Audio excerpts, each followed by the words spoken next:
जब पता था कि आरएसएस किस तरह का ऑर्गेनाइजेशन है, उनको क्रश कर देना चाहिए था। 54 साल तक सत्ता में रहे और इसको बैन नहीं किए। संकट गंभीर है।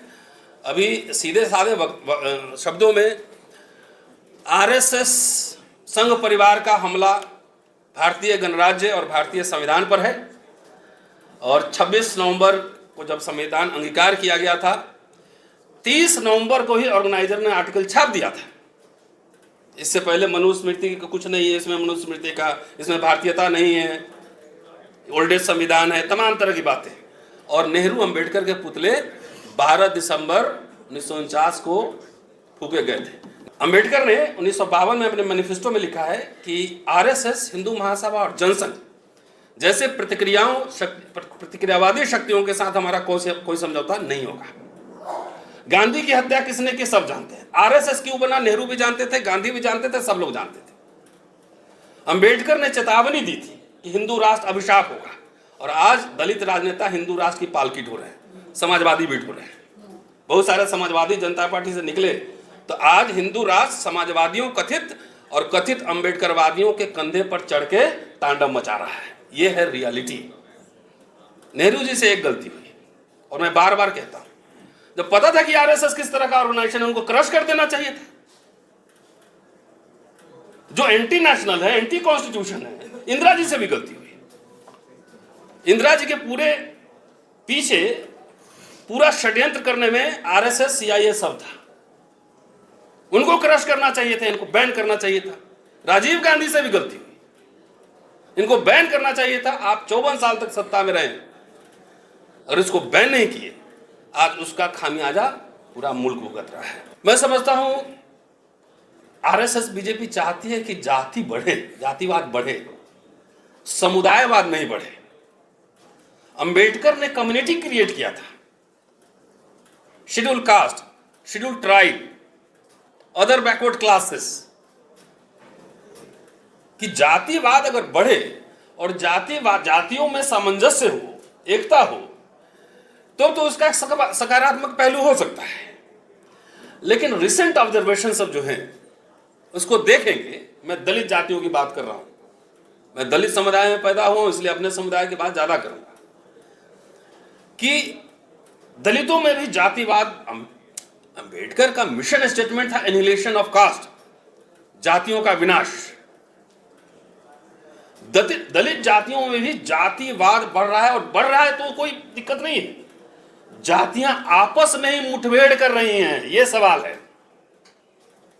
कहीं आप जाके देखिए, बिहार में चमार और दुसाध दो पुल पे खड़े हैं, कहीं खटिक जाटव, कहीं वाल्मीकि, दोनों। हरियाणा का तो हमने देखा अभी वर्गीकरण वाले सवाल पर एकदम आपस में आमने सामने, ऐसा लगा कि मारपीट करने के लिए उतारू है। माल मदिका, महार, मांग, चमार, और अम्बेडकर के जमाने में भी कॉन्फ्लिक्ट था वहां पे। अम्बेडकर ने बहुत उसको एक तरह से एक अम्ब्रेला में लाने की कोशिश की, लेकिन अभी तक नहीं हुआ है। लगातार महाराष्ट्र में कई बार मैं जाता हूं, महारों की सभा है तो दूसरे कम्युनिटी के लोग नहीं आते। तो हमारी ये समझ है कि जाति के साथ साथ सामुदायिक पहचान, क्योंकि आरक्षण किसी को मिला है तो जाति के नाम पर नहीं मिला, समुदाय के नाम पर मिला, ये क्लैरिटी होना बेहद जरूरी है। तो जिस तरह की बोली भाषा और जिस तरह के लोकोक्ति का इस्तेमाल होता है, उसमें एक तरह से जातीय सर्वोच्चता का भी कई बार दम होता है। और इसके साथ रेसेशन, जैसा कि मैंने कहा, एक खास जाति से उम्मीद की जाती है, इवन मुहावरों के थ्रू भी, कि एक खास जाति से उम्मीद की जाती है कि वो खास तरीके से व्यवहार करे, खास तरीके से प्रणाम करे, खास तरीके से अपने आप को पेश करें। मैं अभी बोध गया में था पिछले साल, वहां मैं गया, अच्छा लगता हो रहा है टाइम। तो एक भंते जी से मैंने नमस्ते किया, तो भंते जी बोले कि आपने प्रॉपर तरीके से नमस्ते नहीं किया है। तो मैं बाद में समझा प्रॉपर तरीका क्या होता है। तो मुझे किसी ने समझाया कि भंते के चरणों में झुककर ऐसे माथा टिका के जब आप करेंगे ना, तब वो प्रॉपर तरीका होता है। तो मैंने कहा यही अम्बेडकर बात है क्या? हर जगह मतलब जिस तरह से पूरा फ्रेगमेंटेशन हो रहा है, सब एक फ्यूडल आइलैंड हर जगह बन रहा है जातियों के नाम पर। तो इसलिए मेरा मानना है कि रेसिस्टेंस, और सबसे बड़ी बात दलितों की लड़ाई, चाहे वो सांकेतिक हो, मुहावरे में हो, चाहे किसी तरह का हो, वही आदमी लड़ सकता है जो ईमानदार हो। ईमानदार मतलब इंटेलेक्चुअली भी, फाइनेंशियली भी।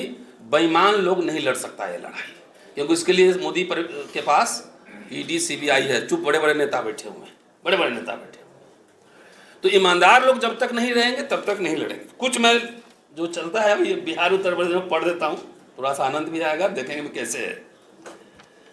एक तो चलता है पूरा, इसमें क्लास भी आता है कि गरीब के मेहरारू और गांव भर के भौजाई, इसमें कास्ट नहीं क्लास है, इसमें कास्ट है और क्लास दोनों है। कर्पूरी जी ने जब आरक्षण लागू किया तब कर्पूरी जी पे क्या बना? कर्पूरी काम पूरा, गद्दी छोड़ उठा अस्तूरा।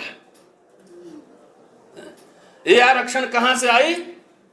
कर्पूरिया की माई भी आई। जो लोग नारा बना रहे थे वही आज वैसे ही सोशल फोर्सेस उनको भारत रत्न दिया। कोऑप्शन कैसे होता है ये जरा देखिए।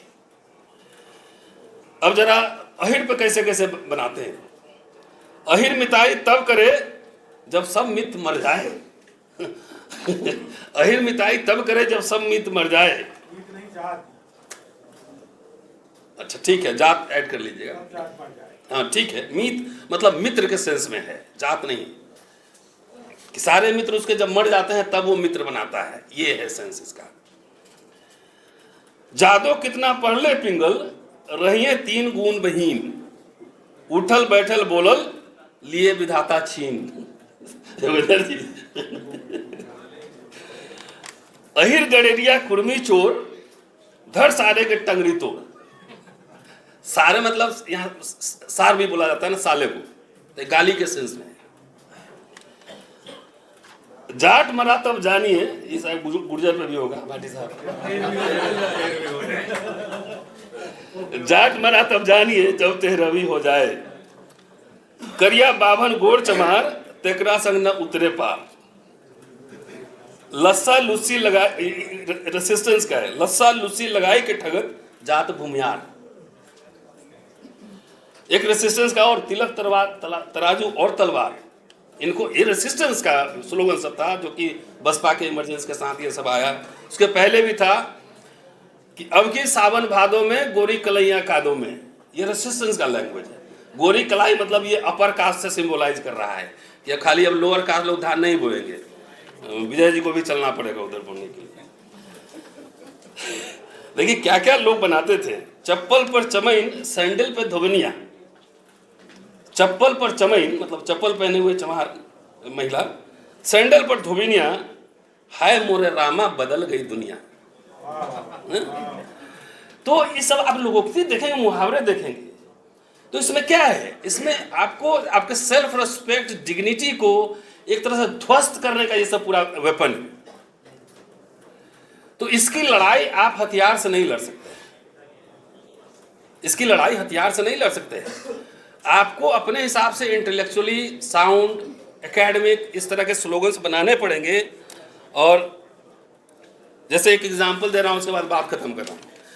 साइंस कॉलेज, मेडिकल कॉलेजेस में, engineering college, medical college, university थोड़ा सा स्पेस रहता है, क्योंकि हिस्ट्री, पॉलिटिकल साइंस सब लोग पढ़ते हैं, तब कुछ मार्क्सिस्ट मिलेंगे, सोशलिस्ट मिलेंगे, कुछ तरह तरह के लोग मिलेंगे, तो थोड़ा सा इंटेलेक्चुअल स्पेस रहता है बातचीत करने के लिए।